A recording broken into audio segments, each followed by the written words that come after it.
Fedojo Adaji, and I'm going to be reading an excerpt from my essay, Changing Mindsets, Transforming Africa's Mineral Resource Sector for Sustainable Development. Our mindset is that which shapes our view of the world and how we view ourselves, how we view and value ourselves. Like a double-edged sword, a mindset can be a powerful tool for excellence, which is the growth mindset, as well as a tool for stagnancy, which is a fixed mindset. So what the growth mindset does as a tool for excellence is that it paves the way for transformation of myopic and sentimental notions, such as one that confines Africa's mineral resource sector to mining and trading of raw materials alone. Basically, with Africa's mineral resource sector ranking second largest mineral industry in the world and home to unique natural resources like industrial diamond, bauxite, and copper, we are at a competitive advantage. Africa has 19% of the world's workable youthful population. That means we have an abundance of, human capital, right? So the African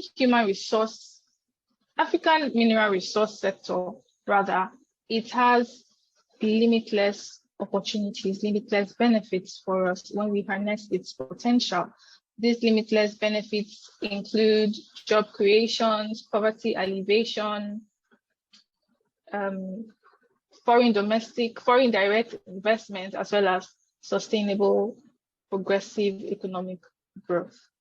It is said that a rising tide cannot carry people without a boat. In the same vein, Africa's mineral resource sector cannot provide substantial impact if it is weak. In my essay, highlights four main ways in which Africa's mineral resource sector can be strengthened to stand as a source of sustainable economic development. First of all, by value addition. And this can be achieved by not only trading of raw materials, but processing those raw materials and exporting processed materials. That is, we will move from mining and trading raw materials to mining and trading both raw materials and processed materials. This is value addition to the extractive sector. Secondly, by strengthening linkages in the extractive sector, this would foster multiple mutually beneficial relationships between these linkages and the extractive sector to further drive sustainable development. That is by, using the necessary infrastructure, making use of local refineries, transportation, and everything inclined to the extractive sector. By strengthening these linkages, the Africa's mineral resource sector will be able to stand as a source of sustainable development. Now, the third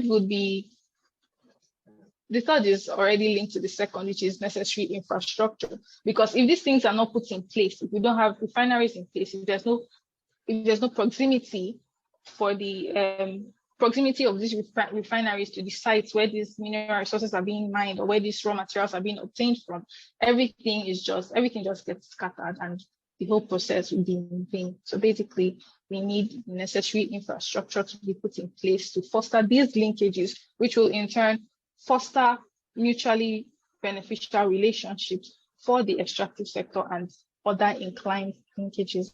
And lastly, policy reevaluation. There is a need for sound legal frameworks and innovative tax regimes that can aid in the monitoring and supervision of the activities of the extractive sector, as Africa's mineral resource sector, in order for it to stand as a source of sustainable development. I believe that Africa has the potential to make use of our mineral resource sector as a source of sustainable development if only this potential is harnessed. Thank you very much.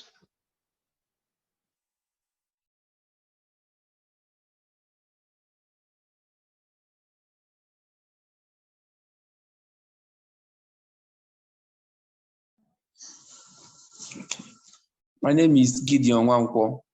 I will now read a selection from my essay. Once upon a time, the richest man in all history lived in Africa. He went by the name Mansa Musa, and he ruled over the Malian Empire in the 13th century. Mansa's wealth came from mining salt and gold deposits in the Malian kingdom. But where is that Mali today? She is standing pathetically among the least developed nations in the dark corner of global ignominy, extending her arms desperately for aid from foreigners. Just like Mali, several African countries are endowed with substantial amounts of mineral resources that have not translated into improved standard of living for the larger population, a situation which conventional literatures commonly term as resource curse. Africa is home to some of the world's largest deposits of minerals. However, poverty, inequality, and unemployment remains high in the continent. Africa exports most of its raw materials for processing into finished products in other parts of the world due to lack of processing capacity. The lack of local processing capacity ultimately forgoes opportunities for job creation, revenue generation, and development of skills and human capital. Importantly, mining and oil and gas production are capital-intensive ventures that have very little forward or backward linkages to other aspects of the economy and have often been grown as virtual enclaves without tangible positive impact on the economic realities of host communities, other than payment of taxes and royalties. These industries neither create jobs nor contribute significantly to development of skills and human capital. The African Mining Vision says that harnessing natural resources endowment in Africa is the key to Africa's development. Therefore, the following steps are necessary in the exploitation of mineral resources for Africa's development. Number one is promotion of local content. Promoting local content will stimulate broad-based economic development by encouraging economic gains from the extractive industries to trickle down to local businesses and communities. In terms of employment, it will foster local recruitment, training, and career progression of the domestic workforce.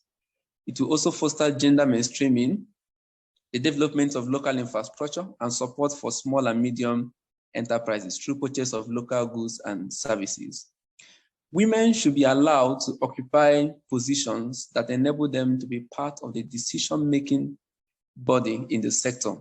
These can encourage more women to join the sector, and it will also demystify the long-age narrative that society has about women working in a male-dominated work environment. The mineral resource sector wields great potentials for sustainable development in Africa, and by following the recommendations that I've made in my essay, we can achieve the African Union vision of building an integrated, prosperous, peaceful Africa, driven by its own citizens and representing a dynamic force in the international arena. The right time to change mindset is now, because African problems have African solutions. The clock is ticking. Thank you.